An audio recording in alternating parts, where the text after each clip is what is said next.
ஆனால் அந்த பகுதியில் அரசன் வருவதற்கு சற்று முன்பு வரையில் உயராமல் இருந்த வெள்ளம் திடீரென்று உடைப்பு எடுத்து ஓரளவு ஊருக்குள் புகவும் ஆரம்பித்து விட்டது. சினத்தை ஏற்ற வேந்தன் கிழவியை நோக்கிச் சிறவே நடுநடுங்கி போன கிழவி மண்வெட்டி கூடையுடன் அமர்ந்திருக்கும் அந்த ஆளை சுட்டி காண்பித்தாள். அவ்வளவுதான். தன்னுடைய கைப்பிரம்பால் அந்த ஆளின் முதுகில் ஓங்கி ஓர் இழுப்பை வைத்தான் வேந்தன். என்ன ஆச்சரியம்!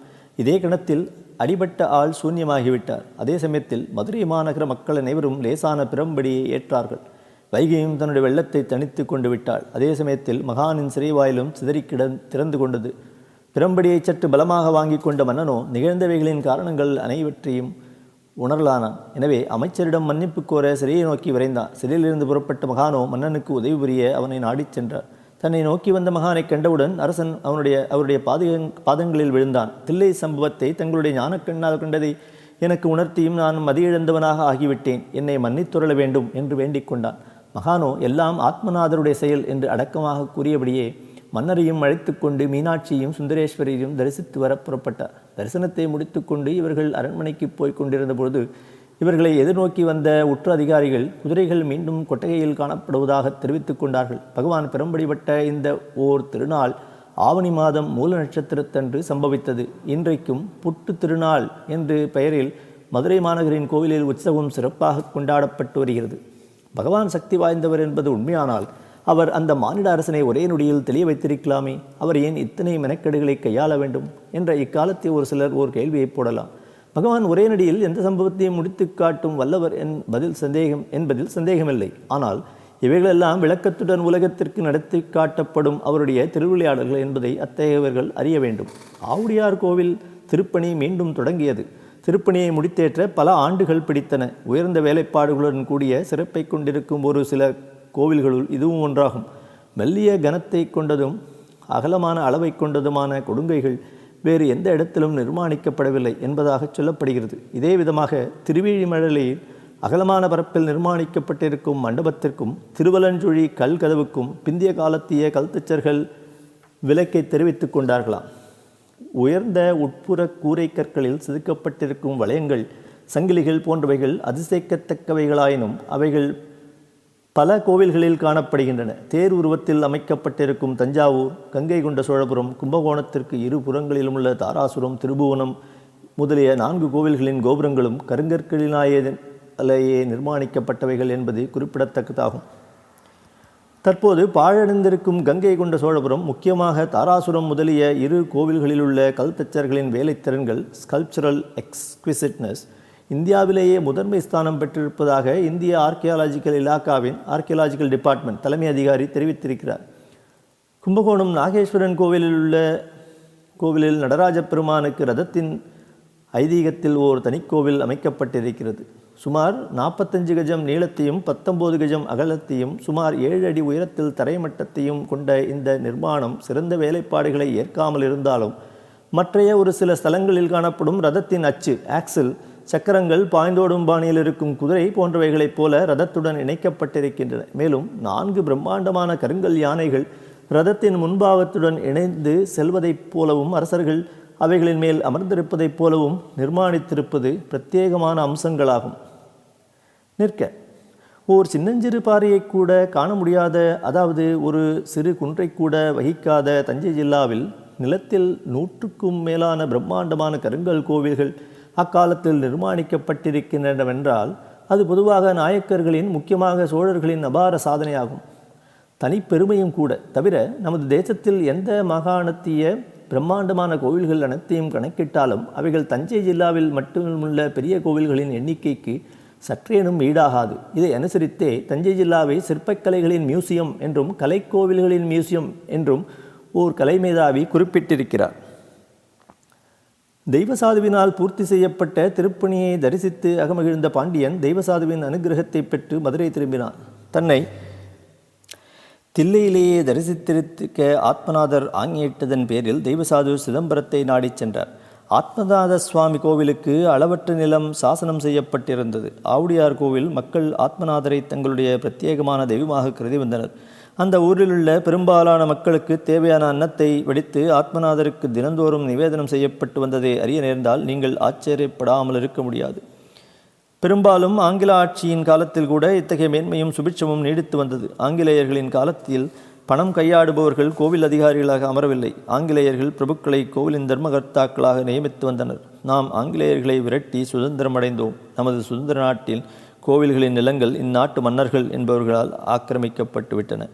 தவிர மிராசுதார்கள் அடைந்திருக்கும் கதியைப் போல எஞ்சியிருக்கும் கோவில் தெய்வங்களும் அடைந்துவிட்டன. எனினும் ஆஸ்தியை இழந்த பல கோவில்களில் சில பக்தர்களின் சக்திக்கு தகுந்தவாறு ஏதோ ஒரு வேளை நிவேதனம் காட்டப்பட்டு வருகிறது. இத்தகைய ஓர் காலத்தில் ஆத்மநாத சுவாமி விதிவிலக்கை கொள்ள முடியாதல்லவா? மாணிக்க வாசகர் சிதம்பரத்தை நாடிச் சென்றதாக கூறினேன் அல்லவா? அந்த தில்லைவெளியில் உள்ள அம்பலத்தில் நடனத்தை புரிந்து வரும் காலருத்ரனை எந்நேரமும் தன்னுடைய ஹிருதயத்தில் ஏற்பதையே ஜென்மாவின் நோக்கமாக கொண்டு விட்டார் மாணிக்க வாசகர்.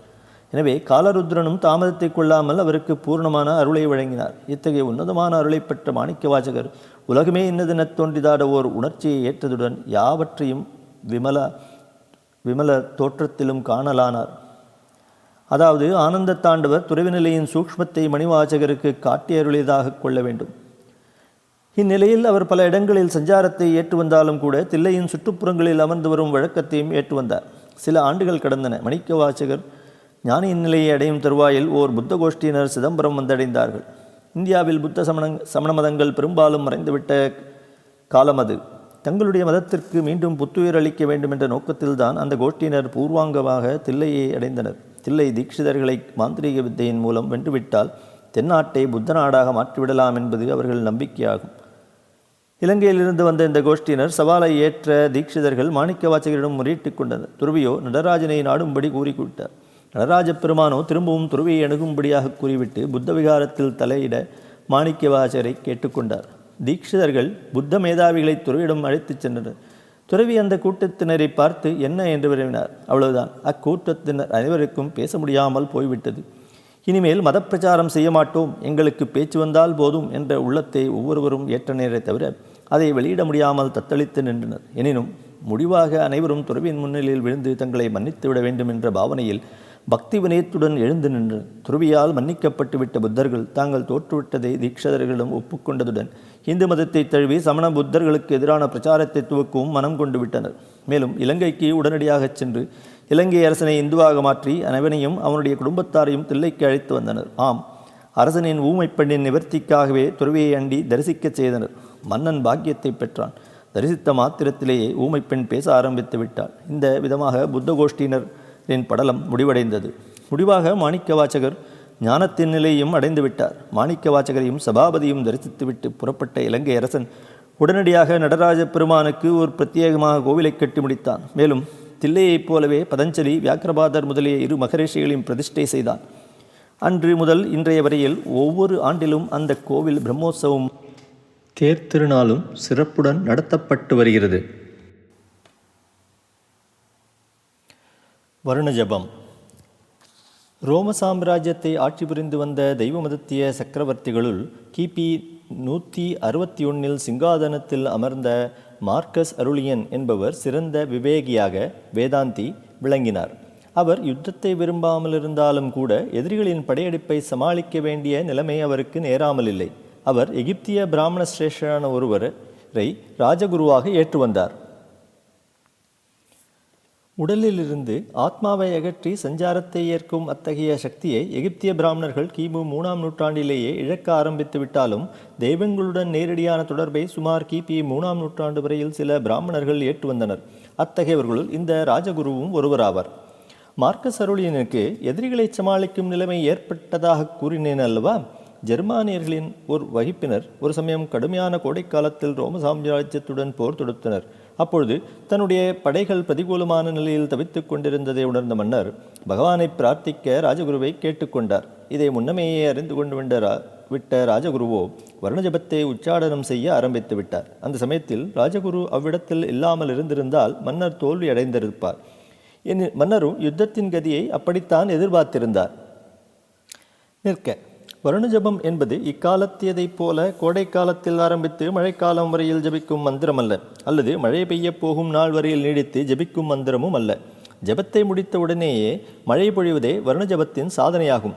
எனவே மந்திரங்களுக்கு மகிமை இருந்தாலும் கூட தெய்வீக யோக்கியதை வகிக்க இயலாத இக்காலத்தியவர்கள் ஒரு சில நிமித்தங்களுக்கான ஹோமங்களிலும் யஜ்யங்களிலும் மந்திரங்களை கோஷித்தாலும் பலன்களை காண முடியாது.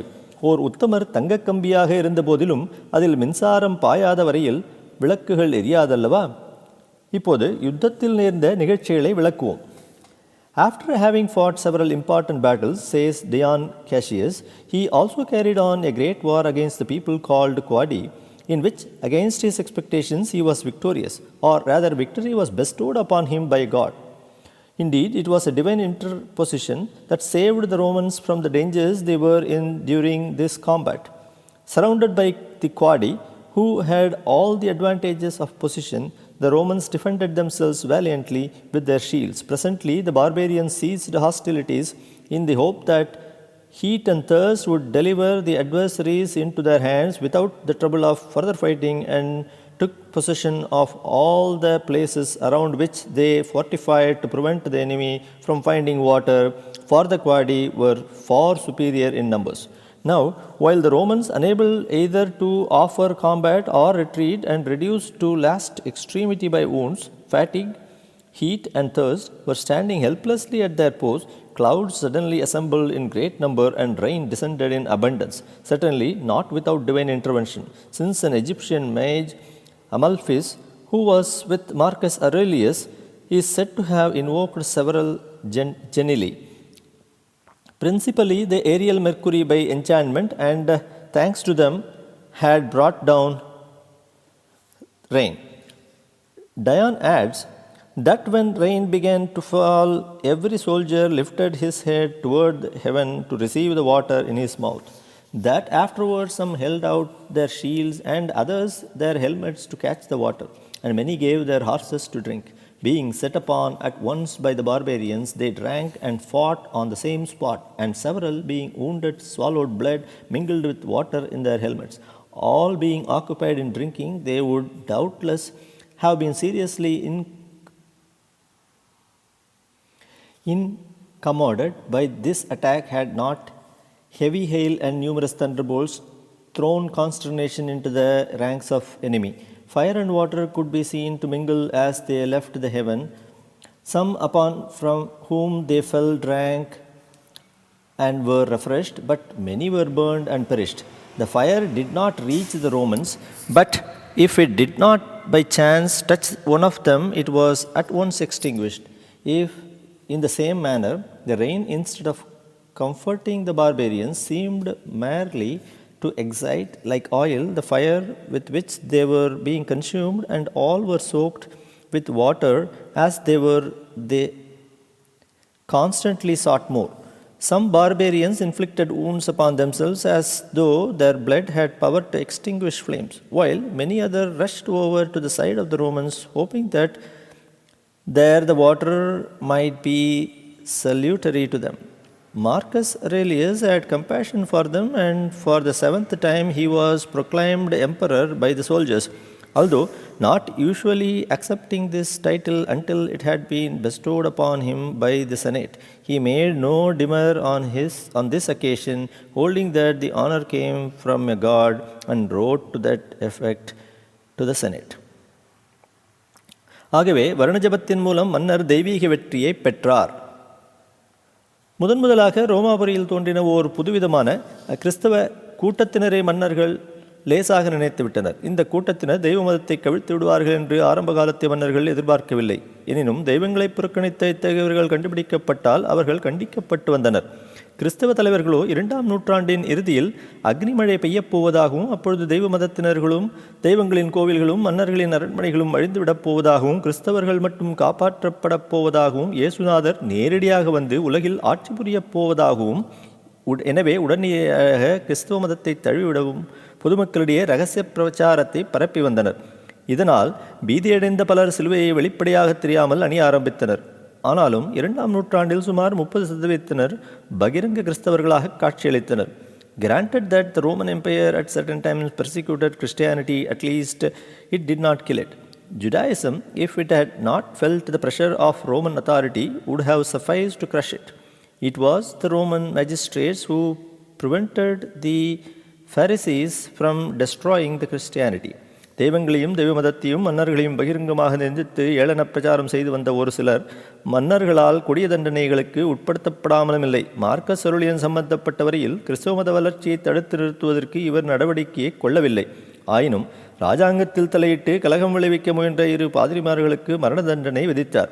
கிறிஸ்தவ ஏடுகளோ இவர் கிறிஸ்தவர்கள் சித்திரவதையின் கொடுமைப்படுத்தி கொலை புரிந்ததாக அபாண்டம் சாட்டியிருக்கின்றன. சரித்திரத்தை ஆராய்ந்த கிறிஸ்தவ மேதாவிகள் இவரை அக்காலத்திய ஓர் மகா புருஷர் என்பதாக பெரிதும் போற்றியிருக்கிறார்கள். நமது புராணமும் யூத மதமும் நமது உலக ஆயுளை 14 மன்வந்தரங்களாக வகுக்கப்பட்டிருப்பதைப் போல தற்போது வைவஸ்வத என்ற 7வது மன்வந்தரத்தை உலகம் கடந்து கொண்டிருக்கிறது. சென்ற கலியுகத்தை 10 மகான்களின் காலமாக பிரிக்கப்பட்டிருந்தது. நமது புராணத்தில் ஆதம் என்ற முதலாவது மகானின் பெயரிலிருந்து கடைசி மகானான நியூகன் என்பவருடைய பெயர் வரையில் கொடுக்கப்பட்டிருக்கிறது. இதே விதமாக ஆதி கனானியர்களும் ஏன்ஷியன் பாலஸ்டைன் பாபிலோனியர்களும் சால்டீன்ஸ் அந்த 10 மகான்களின் பெயர்களையும் தத்தமுடைய பாஷைகளில் அளித்திருக்கின்றனர். இவைகளுள் கனானிய பெயர்கள் ஓரளவு நமது புராணத்திய பெயர்களை அனுசரித்து காணப்படுகின்றன. பொதுவாக கிமு பிசி காலத்திய உலக ராஜ்யங்கள் அனைத்தும் இந்த மகான்களின் பெயர்களையும் நியூகனுடைய காலத்திய பிரளயத்தையும் டெலூஜ் அறிந்து வைத்திருந்தன. இந்த பிரளய சமயத்தில் நியூகன் ஓர் கப்பலை கட்டி தப்பித்து கொண்டதையும் அறிந்து வைத்திருந்தன. கிரேக்கர்கள் நியூகனை டியூக்ளோன் என்றும், சீனர்கள் ஃபாஹி என்றும், தமிழ்நாட்டில் தோணியப்பர் என்றும், பாபிலோனியர்கள் சித்னிபிஷ்டம் என்றும், கனானியர்கள் ஞோஹா என்றும் குறிப்பிட்டு வந்தனர். உலகிலேயே ஒரு புதிய மதத்தை துவக்கிய யூத பிராஃபட்டுகளோ நியூகனை நோவா என்ற பெயரால் குறிப்பிட்டு ஆர்க் ஆஃப் த நோவாவை முரண்பாட்டுடன் கற்பித்து தங்களுடைய நோக்கத்திற்கு பயன்படுத்தி கொண்டனர். மேலும் ஆடம் வம்சாவழியினர்களையும் சில தெய்வ மதத்தினர்களையும் தங்கள் மதத்திய முன்னோடியர்கள் என்பதாகவும் யூத மத புத்தகத்தில் கொடுத்திருக்கிறார்கள். இதை கண்ணுற்ற கிறிஸ்தவமும் இஸ்லாமும் இதே வம்சாவழியினர்களை தத்தமருடைய முன்னோடியர்கள் என்பதாக போட்டியுடன் எழுதி கொண்டிருக்கின்றன. உதாரணமாக Ibrahim, Jacob, Yakub, Joseph, Yusuf, David, Dawood, Solomon, Sulaiman போன்றவர்கள் தெய்வ மதத்தை சார்ந்தவர்களாவார்கள். இவர்களுள் டேவிடின் புதல்வரான சாலமன் ஓர் எகிப்திய மன்னரின் புத்திரியை மணந்து கொண்டது கவனிக்கத்தக்கதாகும். மேலும் இவர் எகிப்திய பிராமணர்களால் எஜிப்சியன் மிஸ்ட்ரியில் அனுமதிக்கப்பட்டவரும் ஆவார். இதை இத்துடன் நிறுத்திக்கொள்வோம். கலியுகம் பிறந்து ஓர் நீண்ட காலம் வரையில் சூரிய சந்திர வம்சத்தினர்களின் பிரிவினர்கள் உலக ராஜ்யங்களை ஆட்சி புரிந்து வந்ததை நீங்கள் அறிவீர்கள். ஆதம் மகான் சம்பந்தப்பட்ட வரையில் அவர் சந்திர வம்சத்தில் வந்தவராவர். இவருடைய 10வது சந்ததியில் வந்த நியூகனுக்கு சிமன், சமன், பவன் என்ற 3 புத்திரர்கள் பிறந்ததாக நமது புராணத்தில் கொடுக்கப்பட்டிருக்கிறது. ஆனால் இந்த பெயர்கள் பல லட்சக்கணக்கான ஆண்டுகளுக்கு பின்பு, அதாவது நமது கலியுகம் பிறந்த பிறகு ஷெம், ஹாம், ஜஃபேத் என்ற பெயர்களால் மாற்றப்பட்டு விட்டதாகவும் நமது புராணத்தில் கொடுக்கப்பட்டிருக்கிறது. எனவே இந்த மாற்றப்பட்ட பெயர்களை யூத மதமும் தனக்கு அனுகூலமாக எழுதி கொண்டிருக்கிறது. இவைகள் ஒரு புறம் இருக்க, நியூகனின் 2வது புதல்வரான ஹாம் என்பவரை போலந்தின் முதல் மன்னர் என்பதாக பண்டைய தெய்வ மதத்திய போலந்தியர்கள் கூறியிருப்பதுடன் தங்களுடைய மன்னர்கள் சந்திர வம்சத்தில் வந்தவர்கள் என்றும் அறிவித்துள்ளார்கள். லட்சக்கணக்கான ஆண்டுகளுக்கு பின்பு அந்த வம்சத்தில் வந்த ஒருவன் தீய நடவடிக்கைகளில் இறங்கினான். எனவே தெய்வம் அவனை தண்டித்த விதத்தையும் இதை அடுத்து ஓர் மகானை ஆட்சியை ஏற்க உத்தரவிட்டதையும் நீங்கள் அறிந்தாக வேண்டும். அக்ஷய பாத்திரம். வம்ச பரம்பரையாக சந்திர வம்சத்தில் வந்த ஓர் போலந்திய அரசன் காலகதியை அடையவே அவனுடைய சகோதரர்கள் அரசனின் ஒரே பையனான போப்பியல் என்பவனை சிம்மாசனத்தில் அமர்த்தினர். ஆனால் ராஜ குடும்பத்திற்குள்ள லட்சணங்கள் எதையும் இவன் வகிக்காததுடன் முறை தவறி நடந்து கொள்ளவும் ஆரம்பித்து விட்டான். The fostering care of the uncles, whose fidelity appears to have been as rare as it was honorable, preserved the throne to the chief of their house. But the prince showed them no gratitude. He was indeed incapable of such a sentiment. Every day he exhibited to his anxious guardians some new feature of depravity, which with a commendable prudence they endeavored to conceal from the nation, in the hope that increasing years would bring reformation. Their pious exhortations were in vain. He proceeded from bad to worse. He associated with none but the dissipated, with drunkards, spendthrifts, and fornicators, or with mimics and jesters. To correct one of his vices at least, a wife was procured for him. The expedient failed. It had even a mischievous effect, since his consort was avaricious and malignant, and was too successful in making him the instrument of her designs. On reaching his majority, his passions burst forth with fury. No woman was safe from his lust, no man from his revenge. His extortions, his debaucheries, his cruelty at length exhausted the patience of his people, who resolved to set bounds to his excesses. The formidable confederacy was headed by his uncles, who sacrificed the ties of blood to their patriotism or their ambition. To dissolve it, and at the same time to gratify his revenge, he was stimulated alike by his own malignity and by the counsels of his wife. He feigned sickness, sent for his uncles as if to make his peace with them, and poisoned them in the wine which was produced for their entertainment. He even carried his wickedness so far as to refuse the rites of sepulture to his victims. கடைசியாக இந்த போப்பியல் பரம உத்தமர்களான தனது சிறிய தகப்பனார்களை கொன்றதுடன் நிற்காமல், பிரேதங்கள் வெட்டவெளியில் எறியப்பட்டதால் தெய்வங்கள் சினம் கொண்டதுடன் நாட்டு மக்கள் உணரும் வகையில் நேரடி நடவடிக்கையையும் எடுத்தன. என்ன ஆச்சரியம்! உத்தமர்களாக விளங்கின அதே சிறிய தகப்பனார்களின் பிரேதங்களிலிருந்து எலிக்கூட்டங்கள் உற்பத்தியாயின. அரண்மனையை நோக்கி கிளம்பின. அரண்மனைக்குள் புகுந்து போப்பியல் குடும்பத்தை மட்டும் துரத்தின. அவைகளை அழித்தொழிப்பதற்கு போப்பியல் கட்டளையிட்டான். எனினும் மேன்மேலும் எலிகள் படையெடுக்க ஆரம்பித்தன. வேறு வழியில்லாமல் ஓர் வட்டமான தீக்குள் தனது குடும்பத்துடன் பத்திரப்படுத்தி கொண்டான். நெருப்பையும் கடந்து அவைகள் எப்படியோ பிரவேசித்து விட்டன. பிறகு ஒரு கப்பலில் ஏறி தப்பித்து கொள்ள முயன்றான். எலிகளோ ஜலத்தில் நீந்தி கப்பலின் பக்கவாட்டங்களில் துவாரங்களை போட்டு கப்பலை மூழ்கடிக்க முற்பட்டன. கப்பல் மூழ்குவதை தவிர்க்க கப்பலை கரைக்கு செலுத்த கப்பலோட்டிகளுக்கு உத்தரவிட்டான் போப்பியல். His inveterate enemies were on shore as soon as he. His attendants now recognized the finger of the deity and left him to his fate. Accompanied by his wife and children, he now fled to the neighboring tower. He ascended the highest pinnacle. Still they followed. Neither doors nor bars could resist them. His first two sons were first devoured, then the duchess, then himself, and so completely that not a bone remained of the four. Popiel 825 to 842 AD.